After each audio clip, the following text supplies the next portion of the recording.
Suite au remplacement de mon interrupteur de garage, j'ai eu pas mal de commentaires donc. Si t'es ok, viens avec moi, on fait un point. Au passage, j'avais bien surligné en jaune qu'il faut mettre hors tension avant toute intervention. Certains ne l'ont pas vu, j'aurais donc dû peut-être insister sur ce point. Ensuite, Yvan m'a demandé dans le cas d'un double interrupteur va-et-vient, comment faut-il brancher. Sur le premier va-et-vient, on a 5 fils. D'abord le fil de face qu'on va amener sur les deux communs. Ensuite, les 4 fils servant aux navettes. Ce sera plus facile à brancher si on a choisi les deux paires de couleurs différentes. Sur le second va-et-vient, on retrouve nos 4 fils des navettes et nos 2 retours vers les lampes. Ce qui fait cette fois-ci non pas 5 mais 6 fils. Retour lampe, c'est bien en effet le bon terme à employer pour ces deux fils-là. Et pourtant, je trouve qu'il n'est pas explicite. C'est pourquoi j'avais plutôt parlé de phase indirecte. C'est plus un fil d'aller puisque le retour se fait lui par le neutre. Le récepteur, c'est bien la lampe et non pas l'interrupteur qui n'est lui qu'un obstacle au passage du courant, le laissant ou non circuler jusqu'à l'ampoule.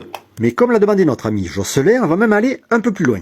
Alimentons ce air fryer avec une rallonge un peu spéciale. Je l'ai dénudé sur une portion de câble, on verra pourquoi. Si je fais une mesure à la pince ampère-métrique, je trouve 0 ampère. Si je recommence, mais cette fois-ci en entourant séparément chacun des fils, la face et le neutre, je trouve cette fois-ci quasiment 6 ampères. En fait, lors de la première mesure, l'appareil prenait en compte à la fois l'aller et le retour du courant, qui de ce fait s'annulait. Et d'ailleurs à ce propos, viens voir un truc.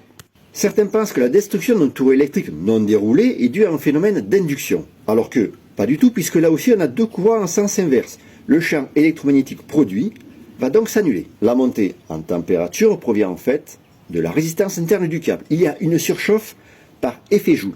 Ici, le câble est tellement serré que la dissipation de chaleur ne peut pas avoir lieu. Ça s'est fait, mais revenons à notre air fryer. Au niveau du fil de terre, aucun courant. Et de toute façon, s'il en avait eu un, l'interrupteur différentiel aurait déclenché. Du moins s'il avait été supérieur à 30 mA. Il contrôle que l'intégralité du courant qui part de sa borne de phase revient par sa borne de neutre. Au passage, il traverse différents récepteurs que sont nos appareils électriques, mais qui sont tous en réalité des convertisseurs. Et oui, puisque par exemple dans ce chauffage électrique, la résistance va convertir de l'énergie électrique en énergie calorifique. Et ce, par effet Joule. Dans le cas d'un réfrigérateur ou bien d'une clim réversible, on va aussi produire de la chaleur et du froid. Sauf que là, pas de résistance électrique, il va y avoir dans un premier temps une conversion d'énergie électrique en énergie mécanique. Des moteurs, compresseurs, ventilateurs vont agir sur la pression, la température et l'état d'un fluide frigorifique pour extraire des calories dans un lieu et en produire dans un autre. Autre exemple, avec ma plaque à induction, on aura à la fois une conversion en énergie électromagnétique et thermique. Cette dernière étant occasionnée par les courants de Foucault. Terminons enfin par là où on avait commencé, les luminaires.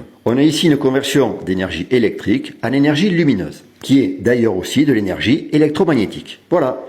C'est bon Rio, tu es d'accord avec moi ?